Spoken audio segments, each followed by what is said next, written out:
Queridos irmãos, graça e paz em Cristo Jesus, amém?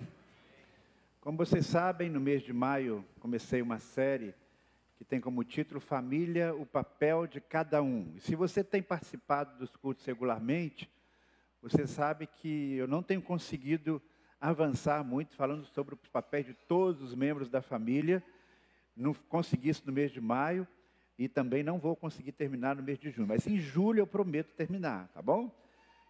Também não estou pregando todos os sermões dominicais em cima desta série. Estamos escolhendo o domingo à noite para trazer esta série, para que você possa ter em outros cultos também outras abordagens de outros temas que são importantes neste momento. Com isso, a série está ficando um pouquinho mais longa no tempo.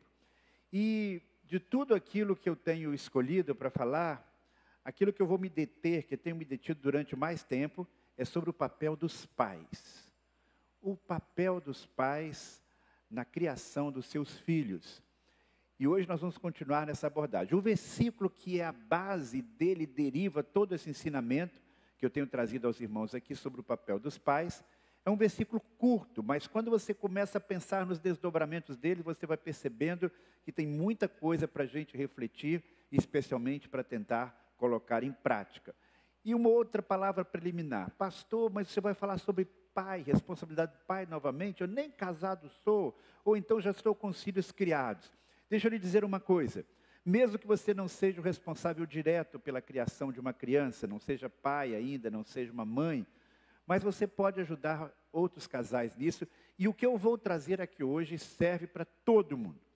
São coisas que você deve passar para os seus filhos, mas são coisas que você deve aplicar na sua própria vida. Para que, se a sua vida está meio fora de prumo, se você não está conseguindo alcançar os seus objetivos, revisite isso tudo que a gente vai falar aqui. É coisa que você deve passar para os seus filhos e também aplicar à sua própria vida. Vamos reler o versículo que tem sido a nossa base, Efésios capítulo 6, versículo 4. Vamos falar todos juntos? Pais, não irritem seus filhos, antes criem-nos segundo a instrução e conselho do Senhor. Só um rápido lembrete do que já falamos aqui. Primeira observação que nós temos aí é que o pai tem que ter uma postura, a mãe, uma postura que não irrite o seu filho. Então nós falamos aqui sobre o cuidar da qualidade desse relacionamento e eu apresentando uma série de sugestões para que esse relacionamento de confiança, de amizade, esse relacionamento efetivo de pai e filho possa se concretizar. Sem esta base, se você tem atitudes erradas no cuidado geral com o seu filho, vai ser muito mais difícil você exercer o seu papel como aquele que é responsável por criar e orientar o seu filho. Então, o relacionamento tem que ser preservado acima de todas as coisas. Como é que eu vou agir para ter um bom relacionamento com meu filho? Se você não sabe, você pode ouvir o sermão anterior lá, que a gente fala sobre isso. Depois eu falei sobre algumas verdades. Criar os filhos segundo a disciplina. Uma tradução diz disciplina em vez de instrução. Então você precisa disciplinar o seu filho biblicamente. Reveja lá o que a Bíblia fala sobre isso, porque todos nós precisamos de disciplina. Desde a infância. Por quê? Porque nós somos imperfeitos. E então a gente precisa de alguém que nos corrija, alguém que nos ajude a andar no caminho certo. Mas precisamos também de orientação, conselho, bom conselho, conselho do Senhor, conselho que vem da palavra de Deus. E aí então, nós estamos no domingo passado falando sobre a importância do filho se perceber como alguém especial, como alguém que tem valor, independente das suas qualidades, apesar dos seus defeitos. O filho precisa desenvolver uma autoimagem positiva, ele precisa saber qual o seu potencial para que ele alcance o potencial que Deus tem para ele. Tudo isso nós vimos até o domingo passado à luz da Bíblia. Mas hoje eu quero abordar, e no próximo domingo, para fechar essa parte dos pais, o que você precisa ensinar para o seu filho? O que é essencial? A gente como pai, especialmente quando o filho é pequeno, naturalmente a gente é impelido a ensinar muitas coisas. Menino, não come de boca cheia. Ganhando um presente, o que é que a gente diz, meu filho? Obrigado, né? Menino, está na hora de desligar a televisão, porque agora você precisa ir dormir. E aí o filho fica feliz com essa notícia, né? Você tem que estar instruindo sempre. Meu filho, cuidado com isso aqui. Se você pegar isso aí, você vai se cortar, você vai se queimar. Cuidado que isso está quente. Não é assim que a gente faz com a criança pequena? Você está instruindo o tempo todo. Às vezes a criança pergunta: papai, mamãe, o que é isso? Bem pequenininho. Depois ele aumenta o nível das perguntas, a dificuldade. Por que isso? Por que aquilo? Né? Tem a fase dos porquês. O fato é que, de alguma maneira, quando você convive com uma criança, você está sempre ensinando, quando não verbalmente, através do seu exemplo. Mas a questão é, se você tivesse que fazer uma lista daquilo que é essencial para você ensinar para o seu filho, para você ensinar para uma criança, para você passar para o seu filho adolescente, o que você ensinaria para ele? À luz da Bíblia. Pense aí nos tópicos, pense aí nos assuntos. Né? Se eu estivesse numa igreja pentecostal, eu dizia, fala para o seu vizinho aí, né? Mas eu não vou fazer isso, eu vou deixar só você pensando, tá bom? Pense aí exatamente, se você tivesse que alistar, eu vou pensar aqui em 5. Não, 5 é pouco, né? Em 7. Quando eu comecei a fazer essa lista, meus irmãos, essa lista foi ficando tão grande, e foi mais ou menos como aquela lista de convidado de casamento, né? Coloca um, tira outro, coloca um, tira outro, e tive uma dificuldade muito grande. Se eu fosse colocar tudo, eu acho que eu teria uma lista aí de 20 coisas que eu considero muito importantes. E está tudo no livro de Provérbios. Lembra que eu falei na semana passada que o livro de Provérbios é fantástico? Você quer ter sabedoria de vida? Vai para Provérbios. Não é uma sabedoria humana, simplesmente. É conselho de Deus. Quando nós pegamos Efésios capítulo 6, versículo 4, nós colocamos essa parte final. Instrui o seu filho no conselho do Senhor. Tudo aquilo que de muito prático e de espiritual também está na Bíblia é conselho de Deus. Porque Deus não nos deixa nesse mundo sem instrução. Ele não dá sempre os detalhes, mas Ele dá princípios variados. E esses princípios, você como pai, como mãe, tem a responsabilidade, o privilégio de transmitir aos seus filhos. Mas se você não é capaz de identificar quais são esses princípios, é mais complicado. Eu não estou falando aqui de boas maneiras, simplesmente. Eu não estou falando aqui de práticas culturais que você aprendeu do seu pai, da sua mãe. Não, eu estou falando de algo que tem a ver com o princípio eterno da palavra de Deus. Que se ele aplicar na vida dele, ele vai alcançar o potencial que Deus planejou que ele alcançasse. Ele vai se tornar mais semelhante a Jesus. Ele vai ser uma pessoa feliz. O que ensinar o seu filho, afinal de contas? Com muito esforço, eu cheguei a 10 ensinamentos. 10 ensinos fundamentais para o seu filho. Mas eu não vou falar sobre os 10 hoje, tá bom? Por isso que no título ali tem na frente número 1. Então hoje eu vou falar sobre 5, e semana que vem sobre 5. E os outros que a gente tiver, a gente aborda num outro ano, tá bom? Ou então você pode pesquisar em Provérbios, descobrir e aplicar. Muito bem, qual é o primeiro princípio que você deve ensinar o seu filho? O que você deve ensinar o seu filho? Você deve ensinar o seu filho a buscar a sabedoria. Eu sei que grande parte dos pais, especialmente aqui em nossa igreja, se esforça para dar uma educação formal da melhor qualidade para o filho, para os seus filhos, da melhor qualidade para os seus filhos. Eu sei que muitos aqui pagam o melhor colégio que podem pagar. Procuram a melhor creche onde possam colocar os seus filhos. E vão acompanhando a vida acadêmica e escolar dos seus filhos. E quando esses filhos não estão indo bem na escola, eles ficam preocupados. E quando eles estão ali ganhando medalhas, quando eles estão tirando boas notas, com certeza você se alegra com isso. E é muito bom, privilegiados são os pais que os seus filhos vão tendo um bom desempenho acadêmico. Isso traz uma certa tranquilidade ao nosso coração, uma alegria. Mas deixa eu dizer uma coisa, isso não é o mais importante da vida. O mais importante não é o seu filho passar no vestibular de medicina de primeira, não é ser um PhD, não é ter uma formação acadêmica que lhe permita uma carreira profissional de grande sucesso. Essas coisas têm o seu valor, sim, mas não é isso o mais importante. A sabedoria para viver não é obtida com títulos acadêmicos. Ela começa a ser cultivada em casa. E a sabedoria para viver é um dos presentes mais preciosos que você pode ofertar para o seu filho. Por isso, o Salomão, em tom muito paternal, e é interessante que quando nós lemos o livro de Provérbios, muitas vezes nós vamos encontrar essa expressão, meu filho, meu filho. Então, é um pai ensinando para o filho como viver. É um pai compartilhando com o filho princípios importantes de vida. E veja só o que esse pai diz para o seu filho, que é o que você deve não apenas dizer esporadicamente, mas de alguma maneira transmitir para o seu filho. Meu filho, guarde consigo a sensatez e o equilíbrio. Nunca os perca de vista. Trarão vida a você e serão um enfeite para o seu pescoço. Ele está falando aqui de sensatez, de sabedoria, de equilíbrio. O que é sabedoria?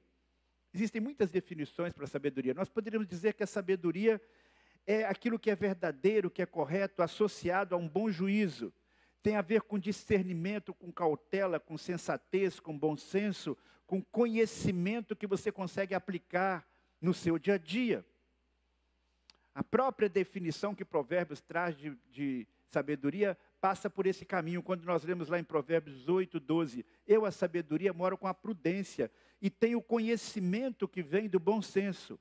Então nós temos muitos apelos, especialmente nos primeiros capítulos do livro de Provérbios, para que busquemos o caminho da sabedoria e que levemos os nossos filhos por esse caminho.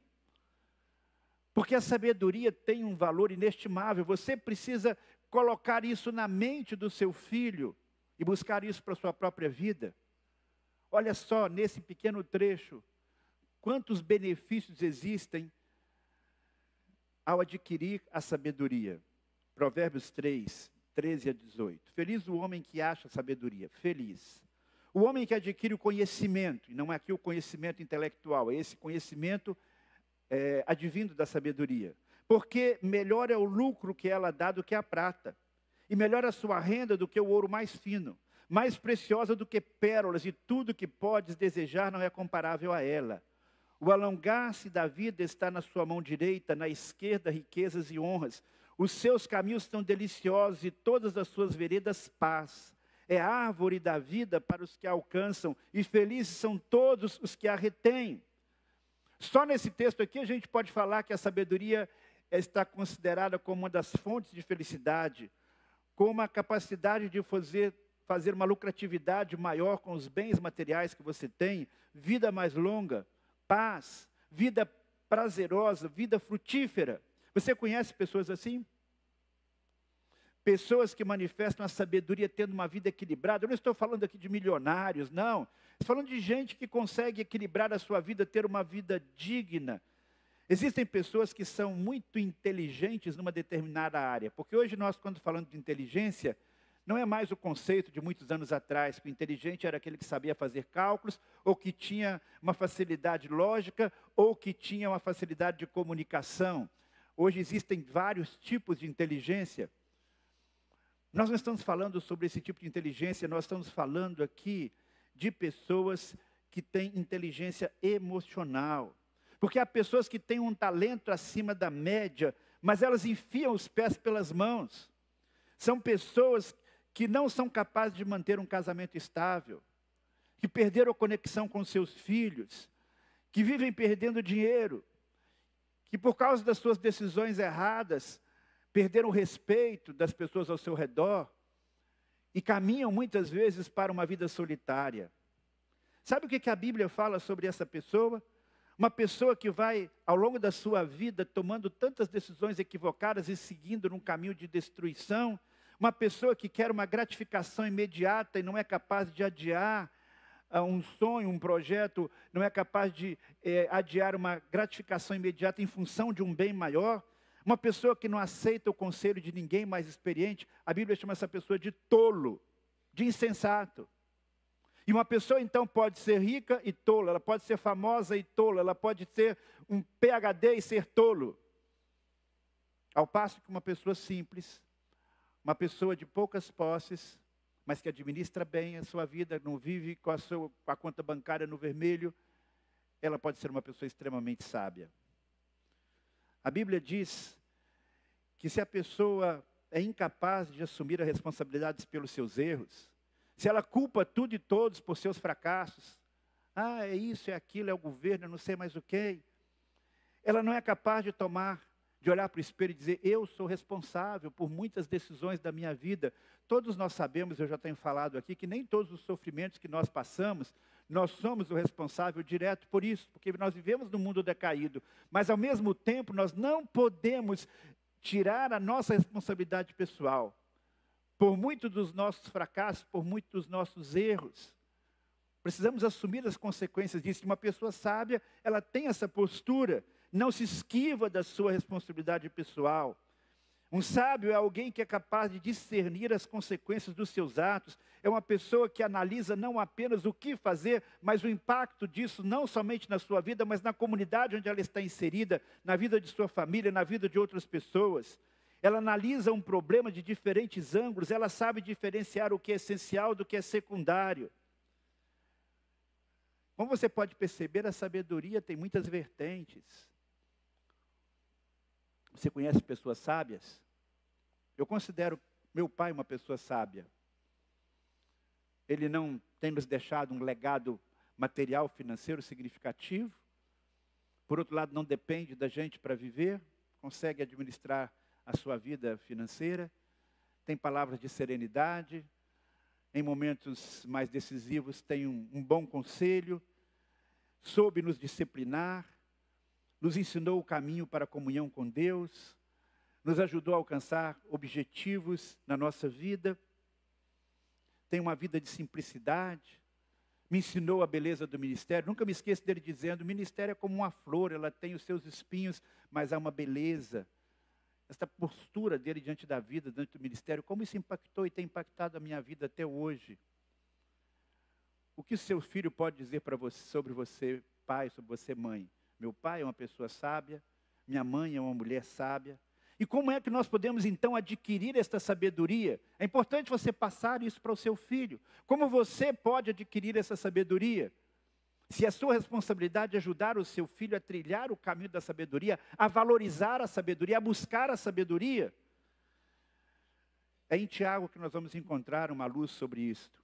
Ele diz claramente no capítulo 1, versículo 5, se algum de vocês tem falta de sabedoria, peça a Deus que a todos dá livremente de boa vontade e lhe será concedida. Ou seja, a sabedoria não é um privilégio exclusivo de uma elite que Deus escolhe e diz que a esses aqui eu vou dar a sabedoria e os outros que se danem. Não, não é assim que funciona.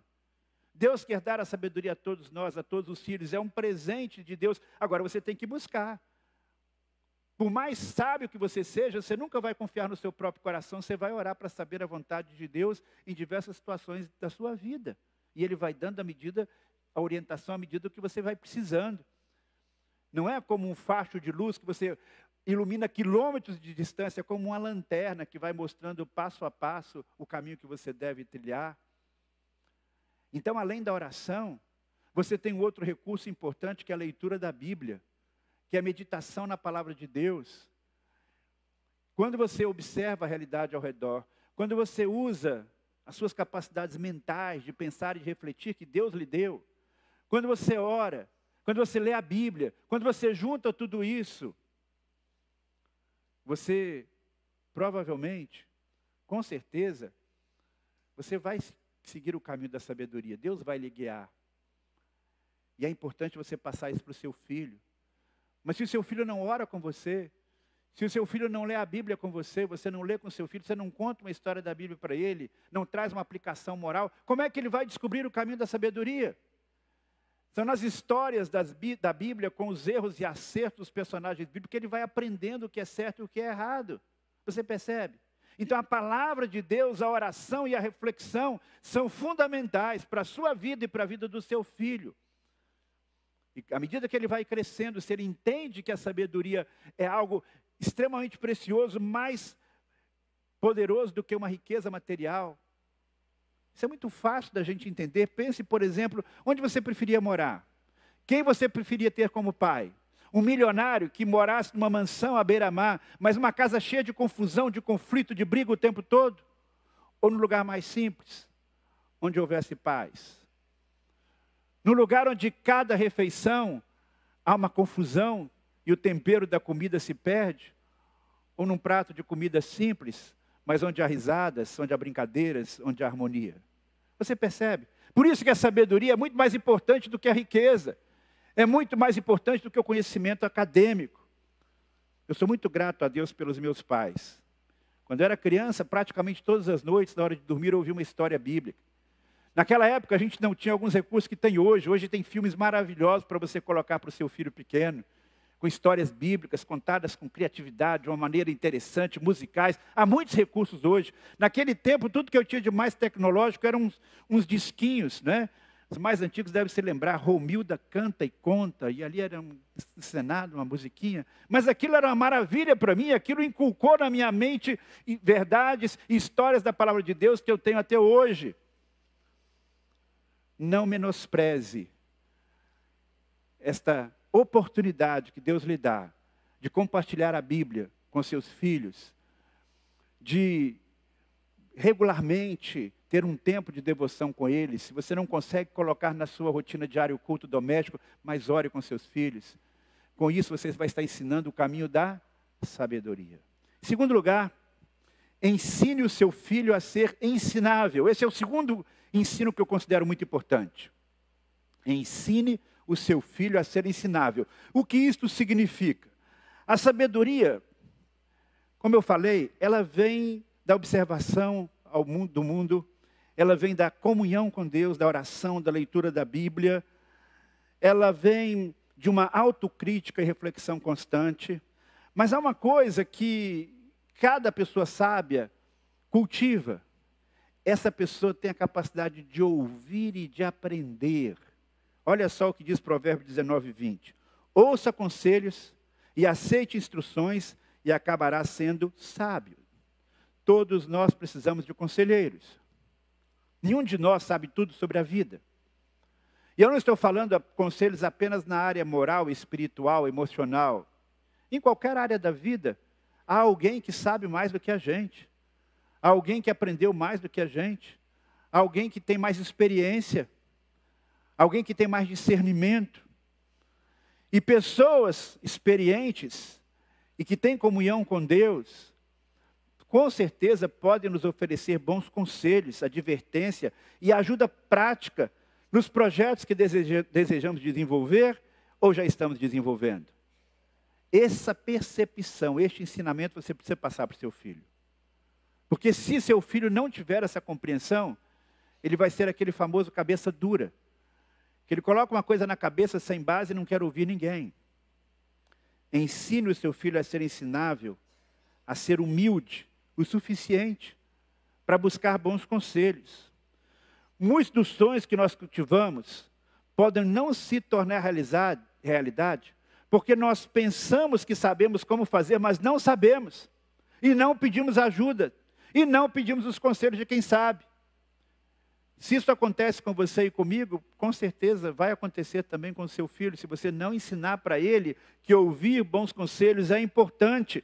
Os planos fracassam por causa de conselhos, mas são bem-sucedidos quando há muitos conselheiros. Quantas vezes caímos pelo caminho e ficamos prostrados? Quantos tombos desnecessários nós levamos porque nós não buscamos os conselhos?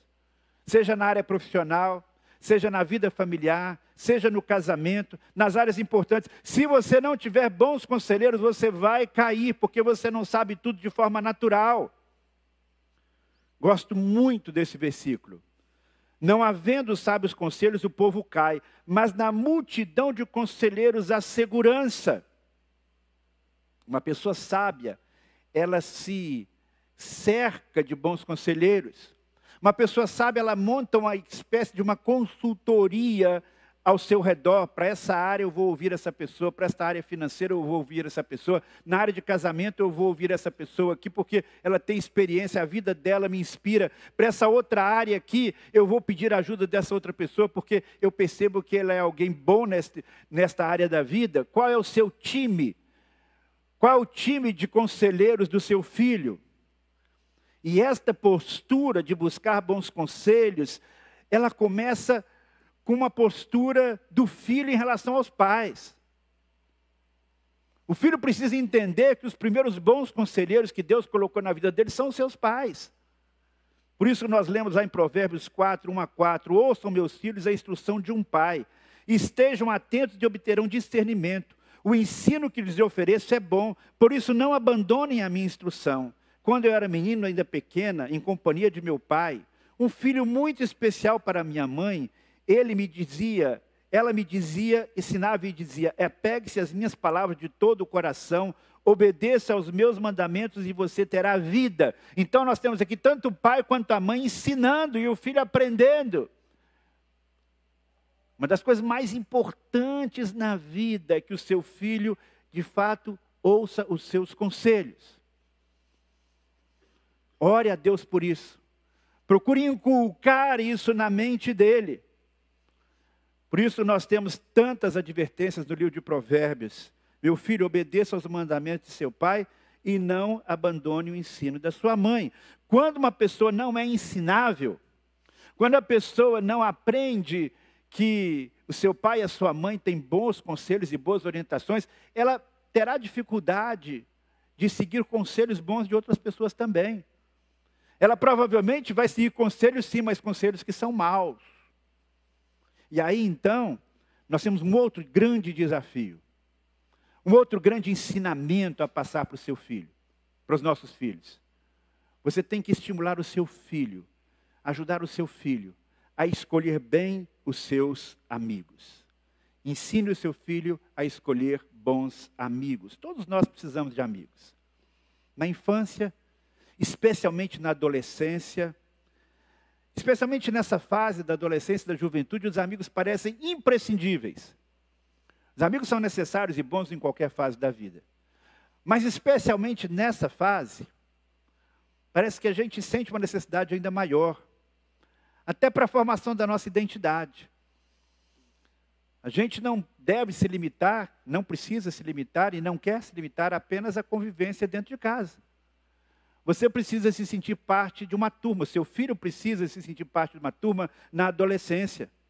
E aí é que pode ter uma grande bênção na vida dele, ou ser uma grande tragédia. Dos maiores problemas, eu diria quase que uma das maiores tragédias que pode acontecer na vida de um adolescente, é ele se sentir desenturmado, ou ele se vincular à galera do mal. Os amigos que os nossos filhos escolhem, as amizades que eles cultivam, vão fazer muita diferença na vida deles. Por isso que no primeiro capítulo de Provérbios, abrindo o livro de sabedoria, no versículo de número 8 ao versículo número 14, o pai está falando para o filho, meu filho, olha, tem gente ruim nesse mundo. Tem gente que vai convidar você para fazer o mal, para roubar, para matar. E o que você vai fazer? Olha a orientação que esse pai dá para o filho, a partir do versículo 15, Provérbios. Primeiro, meu filho, não vá pela vereda desta gente. Afaste os pés do que eles seguem, pois os pés deles correm para fazer o mal. Estão sempre prontos a derramar sangue. Assim como é inútil estender a rede se as árvores observam, também estes homens não percebem que fazem tocaia contra a sua própria vida, armam emboscadas para eles mesmos. Gente que, prejudicando os outros, prejudica a si mesmo. Gente que arma cilada para o outro e cai na cilada. Gente que não apenas prejudica aquele que é alvo da sua ação destruidora, maligna, maléfica, mas ele vai junto. E ele leva junto quem está com ele. É aquele jovem que coloca fogo no índio, no mendigo que está deitado lá na rua. E se tem um outro adolescente, um outro jovem ali, que não fez nada, que não pegou no fogo, que não apoiou, mas está ali no meio do sufoco, da situação, a polícia chega e leva todo mundo. Estou falando aqui de um caso extremo. Seu filho não precisa estar com gente tão ruim para poder ser prejudicado, não. Aquele que anda com sábios se tornará cada vez mais sábio, mas o companheiro dos tolos acabará mal. Na adolescência, seu filho vai fazer algumas amizades e vai ter alguns amigos íntimos. E o que eles vão trocar de influência, você não tem ideia. Muitas vezes eles vão passar um para o outro valores, princípios, hábitos, convicções. E se esses hábitos, princípios e convicções forem bons, ótimo. Mas e se esses hábitos, convicções e princípios e sugestões forem erradas? Seu filho aumenta a chance de crescimento pessoal quando ele escolhe pessoas certas para se tornarem seus amigos. Por isso que é importante que você, pai, você, mãe, desde o começo, conheça quem são os amigos do seu filho. Convida os amigos dele para ir na sua casa. Por outro lado, esteja atento para que ele não possa ir para a casa dos outros sem você saber para onde está indo. Para a casa de quem ele está indo. O que vai acontecer lá naquela noite. O que eles vão ficar vendo na televisão, virando a noite. Tem pai que é muito ingênuo. Muito ingênuo. Eu quero se livrar do meu filho, está dando muito trabalho, deixa ele ficar na casa dos outros, deixa ele andar com quem ele quiser. Não, seja cauteloso, senão você pode ter grandes surpresas. Você já deve ter ouvido falar. Depois que esse menino começou a sair com essa turma, ele mudou muito. E muda mesmo. Porque até um certo momento na vida do seu filho, a sua palavra é a principal palavra de autoridade. Mas depois chega uma fase que ele já começa a comparar o que você está falando com o que os colegas estão falando. E tem junto uma fase natural de rebeldia, de questionamento no mínimo. E se você não se firmou com uma figura de autoridade confiável, ou se ele tem alguma propensão para acreditar no que os outros estão falando, porque ele é meio ingênuo, você precisa estar muito atento, para que as companhias dele, de alguma maneira, reforcem aquilo que você ensina, aquilo que você sabe que está na palavra de Deus, e não o contrário. Você não vai conseguir escolher todos os amigos dos seus filhos, mas você pode encaminhar o seu filho para ambientes onde a probabilidade dele ter bons amigos é maior. Você mora numa região, num bairro, num lugar onde o seu filho, num condomínio, você está andando com gente complicada, mude. Faça isso para o seu filho. Os melhores amigos do seu filho não têm uma fé cristã. Isso é preocupante. Não estou dizendo que todos os meninos e todas as meninas da igreja serão sempre a melhor companhia. Mas aqui na igreja, certamente o seu filho, a sua filha vai encontrar alguns bons amigos. Por outro lado, você não pode ser ingênuo, porque na igreja não tem somente gente convertida. A igreja é aberta para todo mundo. Aqui na igreja o seu filho pode não achar uma boa companhia. Infelizmente essa é a verdade. Por isso que tem que estar com o olho aberto. Embora a probabilidade dele encontrar no ambiente da igreja, no ambiente cristão, bons amigos é muito maior do que lá fora, claro. Mas você precisa estar atento. Saiu com a turma da igreja. Tá bom, saiu, foram aonde? Fazer o quê? Você precisa estar atento a isso. Não se iluda, porque senão você pode ter tristezas e surpresas que não são boas. Quem é o seu filho? Com quem ele está andando? Converse com ele sobre isso de alguma maneira. Influencie, observe. Seja xereta, seja chato. Não está na Bíblia, mas podia estar. Diga-me com quem andas e eu te direi quem és. Essa é uma grande verdade.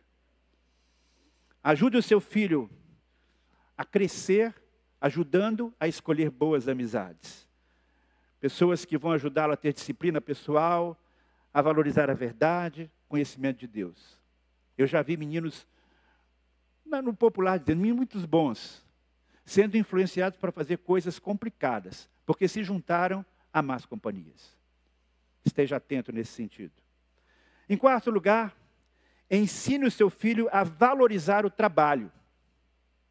Ensine o seu filho a valorizar o trabalho. Cada sociedade, em diferentes épocas, e mesmo num mesmo período do tempo, mas em diferentes lugares, ela tem um conjunto de valores acerca do trabalho. Número de horas que um trabalhador deve trabalhar, qual deve ser a sua remuneração, quais os direitos trabalhistas, quais são os deveres dos empregados, quantos dias na semana trabalhar, se o trabalho é home office ou presencial. A Bíblia não entra nesses detalhes. Nós não temos o controle das leis trabalhistas.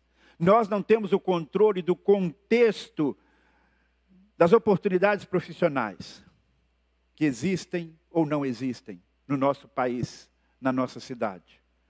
Mas nós podemos ensinar aos nossos filhos que em qualquer contexto, o trabalho é algo muito importante para a sua vivência plena, para a sua independência financeira, para a sua autoestima.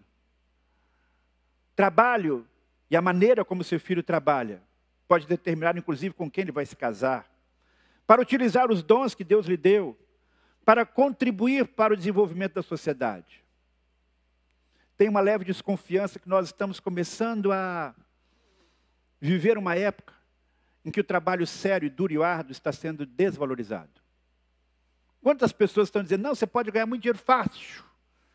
Coloque aí dinheiro fácil na internet, ganhe milhões sem trabalhar. Você vai achar muita coisa, muita bobagem, diga-se de passagem. Ah, eu vou ser um influencer. O cara não tem experiência nenhuma de vida, tem 15 anos de idade. Quer ganhar milhões na internet. E o pior é que alguns ganham. Ah, vamos agora, sociedade moderna, sociedade do ócio. Vamos trabalhar 2 dias na semana e o resto de perna para o ar. O mundo não funciona assim, meus irmãos. Isso pode ser um privilégio de algumas poucas pessoas, mas imagina se todo mundo resolvesse trabalhar 3 horas por dia, 3 dias por semana. Eu não ia gostar. Porque eu ia precisar do serviço de outra pessoa e chegar lá está fechado. Não é? Pense bem o caos que é isso. Eu acredito no trabalho. Porque Deus que instituiu o trabalho, Deus deu força para a gente trabalhar, Deus deu talento, deu os dons. E nenhuma sociedade progride se não tiver trabalho. Essa ética do trabalho calvinista, eu considero que é uma bênção. Claro que existe exagero, claro que a gente não vive só para trabalhar.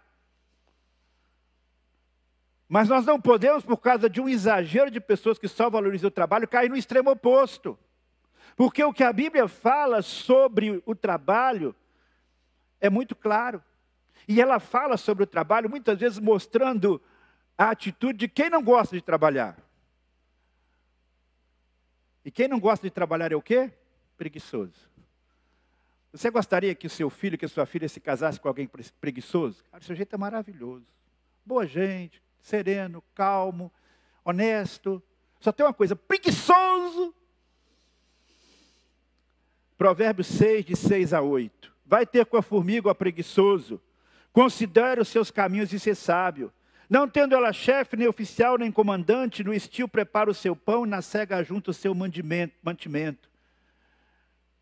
Versículos simples, mas que falam tantas verdades, né? A formiga é um exemplo para nós. A Bíblia usa imagens tão fortes. Eu me lembro que quando eu aprendi esse versículo, quando criança, eu ficava lá em casa, que tinha um quintal, olhando as formiguinhas. E a formiguinha estava ali, cada uma carregando a sua folhinha, às vezes uma folha maior do que ela, né? A outra vinha e ajudava.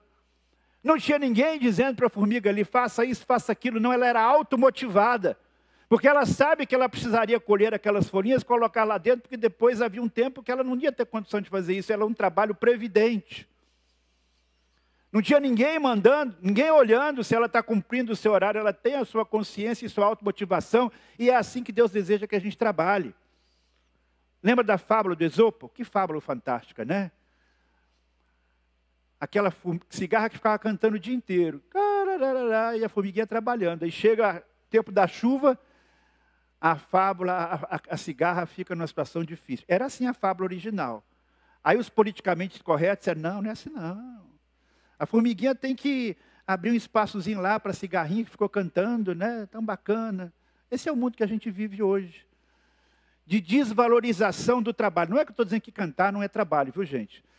Aqui é só um símbolo, né? Tem gente que realmente ganha a vida cantando, amém, nos abençoa. Mas o que eu quero dizer é que nós precisamos estar atentos, porque se existe um cara muito bom de desculpa, é o preguiçoso. Criativo. Você se lembra o que ele fala, né? Você que conhece o provérbio deve se lembrar. Um dos versículos mais legais da Bíblia é esse aqui. O preguiçoso diz, há um leão lá fora, serei morto na rua. Que desculpa esfarrapada. E mesmo que tivesse um leão, vai lá e mata esse leão, rapaz. Não Não é assim que a gente fala? Vai lá, enfrente esse leão, mata esse leão. Saia dessa cama, levante dessa poltrona, desligue essa TV. Até quando você vai ficar deitado, preguiçoso, tirando uma soneca, cochilando um pouco, cruzando os braços para descansar? A pobreza o surpreenderá como assaltante, a necessidade lhe sobrevirá como um homem armado. Ah, que atualidade de Provérbios. Não é verdade? Que dá vontade de dar um safanão, não é? Naquele preguiçoso que não quer saber de nada, está com 30 anos lá na cola do pai e da mãe, porque é o nem trabalha, nem estuda, não faz nada. O pessoal lá da casa do meu pai dizia o seguinte, eram 12 irmãos. Segundo eles, os mais espertos demoravam a aprender a andar. Essa é a tradição familiar lá, né? Reza a lenda. Porque na hora que o menino começasse a aprender a andar, ele ia ter alguma coisa para fazer. Então, os mais espertos, né, faziam de conta que não sabiam andar para não pegar a responsabilidade. A verdade é que as nossas gerações anteriores foram mais exigentes com os filhos, ensinando-os a trabalhar em casa, a ajudar nas pequenas coisas, a valorizar o trabalho. Há pais que trabalham muito, hoje em dia, e há filhos muito folgados. Nós precisamos, então, de equilíbrio. Compartilhando responsabilidade, chamando os nossos filhos para começar trabalhando em casa e inculcando neles a responsabilidade para trabalharem fora de casa. Nem que você diz, você não quer trabalhar em casa, meu filho? Então trabalhe fora. Não é? Porque se ele primeiro começa a trabalhar fora, ele começa a ganhar o dinheiro dele, se desenrolar e não fica ocioso em casa, na internet, na Netflix o dia inteiro. Lembre-se ao seu filho o seguinte, que o preguiçoso deseja e nada consegue, mas os desejos do diligente são amplamente satisfeitos. E por último, por hoje, ensine o seu filho a fazer o bem ao próximo. Em Provérbios 11, 17, nós lemos assim, quem faz bem aos outros, a si mesmo faz. O homem cruel causa o seu próprio mal. Eu creio firmemente que a nossa alma é nutrida quando nós desenvolvemos a bondade, quando nós procuramos ser pessoas generosas.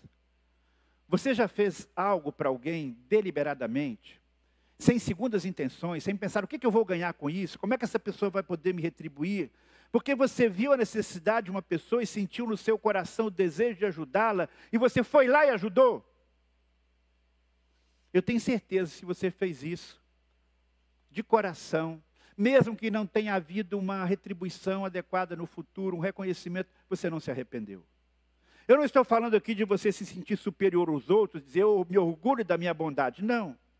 É aquela consciência íntima, eu estou aqui nesse momento, agindo desta maneira, fazendo o bem, sendo um instrumento nas mãos de Deus, para trazer a bênção de Deus para a vida dessa pessoa. Por que nós enfatizamos tanto a importância de você servir e abençoar o próximo? Por que nós enfatizamos aqui na nossa igreja tanto a importância do trabalho voluntário? Porque você é o primeiro beneficiado disso. Lembra o que eu falei aqui alguns domingos atrás? Como eu fiquei impactado com a alegria de ver aqueles irmãos servindo lá na viagem missionária. Ver servindo, fazendo bem a meninos e adolescentes no contexto da igreja. Nós temos aqui alguns irmãos que viajaram 18 horas de ônibus para levar a nossa turma de meninos lá no Maranhão. Eles vão chegar aqui cansados, chegaram cansados, com certeza mais felizes. Porque quando nós fazemos o bem, quando nós servimos, entendendo o significado que nós estamos fazendo como ao Senhor, nós nos sentimos felizes. Aqueles voluntários que foram na viagem missionária, eles pagaram do seu próprio bolso todas as despesas. Quando nós fomos ali no Lar Davis com a igreja, passar aquele dia ali, nós que estávamos ali fazendo algo para aquelas crianças, nos sentimos felizes. Por quê? Porque Deus nos fez assim, com essa capacidade de compartilharmos da bondade dEle. Em Efésios 2, versículo 10, nós lemos, nós somos criação de Deus realizada em Cristo Jesus para fazermos boas obras, as quais Deus preparou antes para nós as praticarmos. Então, quando nós estamos fazendo bem, com o coração limpo, sem segundas intenções, Deus olha para a gente e diz, estou feliz com você. Você está cumprindo aquilo que eu planejei para a sua vida tantos anos atrás. Ensine isso para o seu filho. Tem muita criança, muito adolescente aí deprimido, chateado, porque não descobriu o prazer de servir desinteressadamente. Sirva junto com ele, leve ele para uma ação onde ele vai poder servir e ver que tem pessoas que têm menos do que ele pode ser útil. Ajude a compartilhar aquilo que ele tem. Tem aquele brinquedo, tem aquela roupa que ele não usa mais. Leve-o para compartilhar. Fazer o bem a quem? Provérbios 3, 27, 28 nos apresenta aqui uma sugestão. Quanto lhe for possível, não deixe de fazer o bem a quem dele precisa. Não diga ao seu próximo, volte amanhã e lhe darei algo, se você pode ajudá-lo hoje. Não fique adiando esse projeto na sua vida e na vida do seu filho. Quantas vezes você saiu com seu filho para levá-lo para uma ação, para uma atitude, para um projeto que abençoa claramente a vida de outras pessoas? Você pode ser e deve ser generoso e ensinar o seu filho a ser generoso com pessoas que precisam. Generoso com os amigos, sim, porque tem gente que tem amizades, mas parece que só quer receber. A Bíblia diz que o generoso prosperará, e quem dá alívio aos outros, alívio receberá. Naturalmente isso acontece muitas e muitas vezes. Você não deve estar fazendo bem só para ser ajudado, mas isso acontece de forma natural. Quando você abre a sua casa, quando você abre o seu coração. Eu já compartilhei aqui uma experiência interessante que nós vivemos há um tempo atrás. Uma pessoa amiga, especialmente naquela época, muito amigo de Dora, porque foi o pastor dela, e depois nós também desenvolvemos uma amizade, o pastor Ebenezer, que mora lá no Texas. Ele decidiu passar um tempo aqui no Ceará, aqui em Fortaleza, e ele me ligou pedindo a sugestão de hotéis para ficar. E nós então apresentamos algumas opções, mas dissemos para ele, você não quer ficar lá em casa? Não tem o conforto de um hotel, mas estamos de portas abertas. E confesso, para nossa surpresa, ele aceitou o convite. E nós então nos organizamos e procuramos recebê-lo da melhor maneira possível. No último dia, praticamente, ele disse, Marcos, você não gostaria de ir para os Estados Unidos? Nunca tinha ido lá. Eu falei, na verdade, eu nunca pensei seriamente sobre isso. Aí ele começou a falar das vantagens de ir lá. E ele disse, olha, eu vou arranjar um jeito para pagar todas as suas despesas e da Dora para vocês irem lá. E ele cumpriu a sua promessa. Muitas vezes a gente faz o bem desinteressadamente, e aquela pessoa tem uma atitude tão bonita de gratidão e de ajuda, e lá na frente a gente colhe o resultado desta bondade que a gente espalhou. Você tem sido alguém assim, que retribui a bondade dos outros? Que tem sido alvo da bondade dos outros? Você tem ensinado o seu filho a ser bom, a ser generoso, a estar sensível às necessidades do próximo? Concluindo então, lembra-se que nós falamos aqui sobre qual é o nosso alvo como pais? Vou relembrar. Ser parceiros de Deus na formação integral dos filhos, para que alcancem seu pleno potencial e sejam fiéis discípulos de Jesus Cristo. Todo o ensinamento de Jesus, ele não está exclusivamente em um livro da Bíblia, numa parte da Bíblia, ele está em toda a Bíblia. O livro de Provérbios está recheado de ensino do Senhor, de instrução do Senhor para a vida. Hoje nós vimos 5 ensinamentos, que quando absorvidos pelo seu filho, os ajudarão a trilhar o caminho da vitória. Buscar a sabedoria, ser ensinável, valorizar o trabalho, escolher bem os amigos e fazer o bem ao próximo. Que Deus nos abençoe para ensinar isso para os nossos filhos e praticar isso na nossa própria vida. Amém. Vamos fechar os olhos, vamos orar, vamos falar com Deus. Querido Pai, eu te agradeço de todo o coração, porque a gente não precisa reinventar a roda, porque a gente tem na Tua Palavra princípios práticos, claros, que em meio a turbilhão de responsabilidades e de opiniões conflitantes sobre como educar os nossos filhos, Tua Palavra nos apresenta princípios que devemos observar. E eu te peço que o Senhor conceda aos nossos filhos esta abertura, este desejo e esta compreensão de que o Senhor nos colocou em suas vidas para orientá-los. O Senhor nos conceda esta graça, Pai. E mesmo aqueles que estão longe dos nossos ensinamentos, que em algum momento o Teu Santo Espírito possa tocar nos seus corações e eles possam lembrar aquilo que procuramos lhes transmitir. E naquilo que falhamos, Pai, que a Tua graça envolva E eles possam aprender por si mesmos, olhando e estudando a Tua palavra, e possam transmitir esses princípios para os seus filhos, para os nossos netos, Pai. Ajuda-nos todos a viver esses desafios práticos do cristianismo e assim contribuir para uma sociedade melhor e para a felicidade dos nossos filhos. Em nome de Jesus. Amém.